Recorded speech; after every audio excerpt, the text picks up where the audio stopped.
What's up, guys? Mr. Telescope here again, and made it to Mythic, as kinda, sorta can see. So that was a that was a grind, and I think I'm gonna just let you guys know like the decks I usually use to like go through here and give you just like a peek at the deck list and things that you want to see. Give you my thought process on how I climbed throughout the day and stuff like that. Because each day, each rank, except for Diamond took me 2 days. Each day probably took me a day of sitting down, just like 4 hours of playing. Uh, Diamond only took so long because I was just busy, and I wanted to not just spend my whole life grinding Magic.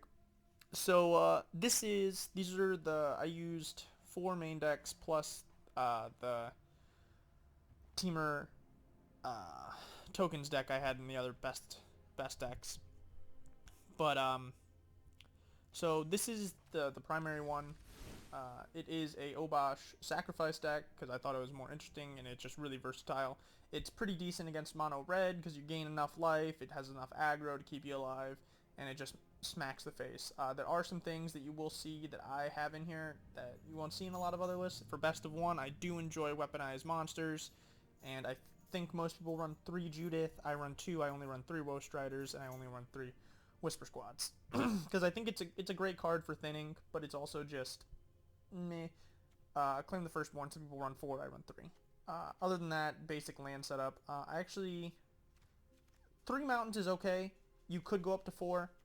Uh, it just depends on like how you're feeling. You got 4 fabled passages in here and the 4 blood crypts, so it's like that's a pretty decent chunk of mountains you're gonna see. The deck's pretty self-explanatory. You're just gonna fucking mash face. Hopefully you get some nice one drops. You know, Cat Oven, best combo right now for life and damage.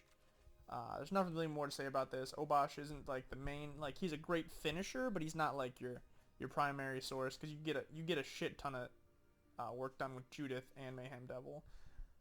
You could say you can go and like drop Obosh and like make a better version of this, but Obosh is just such a consistent finisher. Like if you can get him to resolve on the board and you have Judith and Mayhem Devil on the board and you have Cat Oven going, or you have weaponized monsters, which is another good sack outlet. Pay 2, sacrifice a creature, weaponized monsters deal 2 damage to any target, so it's if you have Obosh on the battlefield, it's 2 mana 4 damage. Plus if you have Judith and Mayhem Devil, it just damage just stacks.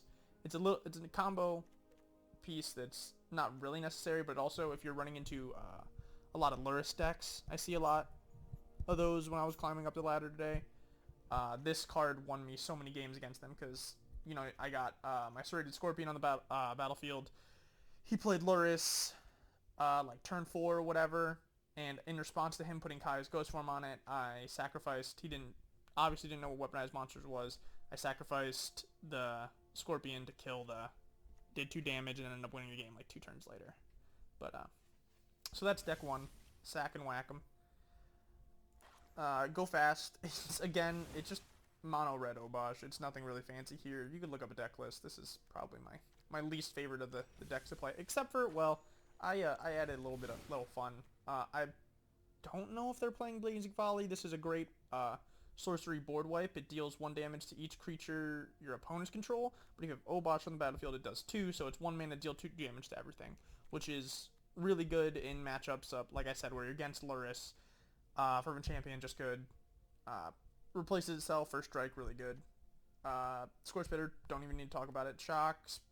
Spear Skewer is just a fun meme I put in here just because it deals 1 damage, tap over and over again, and it's a defender, so you can do that at the end of their turn. Just creates a threat and gives you just a little bit good life. Tin Street Dodger. Act of Treason, just because this one isn't here because people love to play Agent of Treachery right now. So they're like, haha, Agent of Treachery, haha, took your shit, and then you're like, took your Obosh, haha, haha, fucking Act of Treason back into your, you're like, haha, got him back, haha, got him. But it's only for the turn, so. Yeah. It sucks. Fucking Jeskai sucks.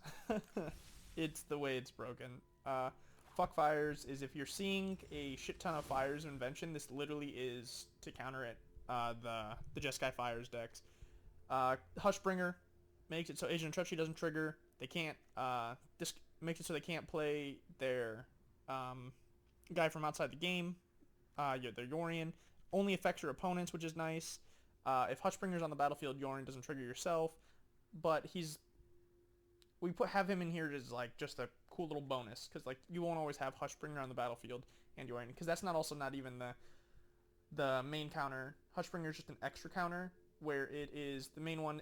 People forgot about this card. Each opponent can't cast non-creature spells with converted mana cost greater than number of lands they control. So this is for ramp decks if they aren't using land ramp, which is good. But also, whenever an opponent casts a spell, if no mana was spent to cast it, counter that spell. So if they're using Fires of Invention, it literally turns Fires off. If they play a spell without paying its mana cost, countered, get fucked. Get out of here. Go, shoo, run away. Staggering Insight, blah, blah. This is just then life. You know, we play Teferi because it's fucking Teferi. Elite Guild Mage, more life.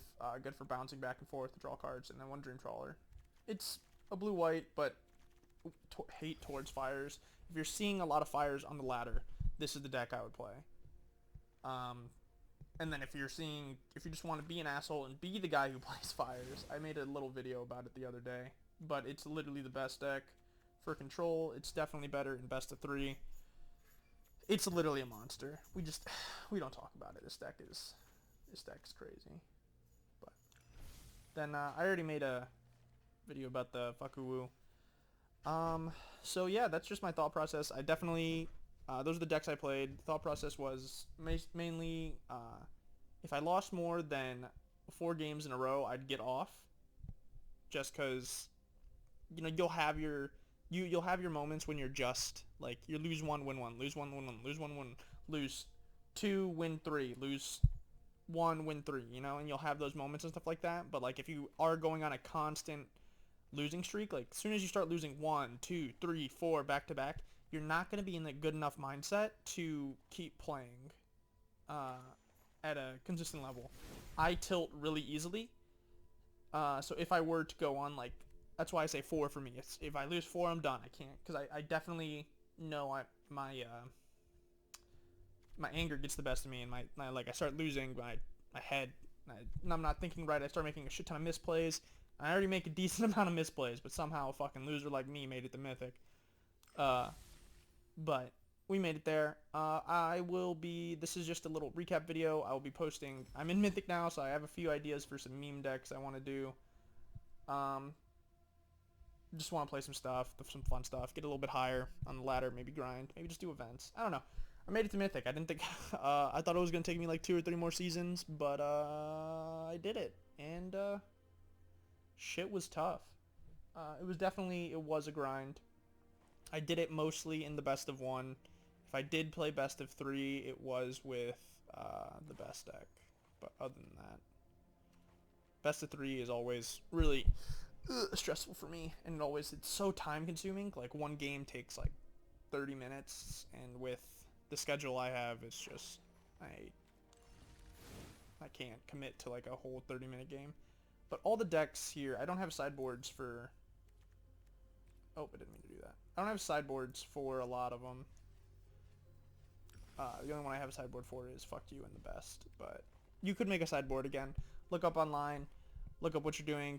Look up some meta decks. But also, feel free to tweak the decks to your own liking. Like how I tweaked... Like, for best of 1, I would always recommend, if you're going to copy-paste a the Obosh deck of Sacrifice, I would recommend just adding a few different twists. But yeah, I did it. Thanks for everybody who watched me so far, and yeah, hopefully I'll be pumping out some better Magic content here in a bit. Thanks for watching, and have a good one.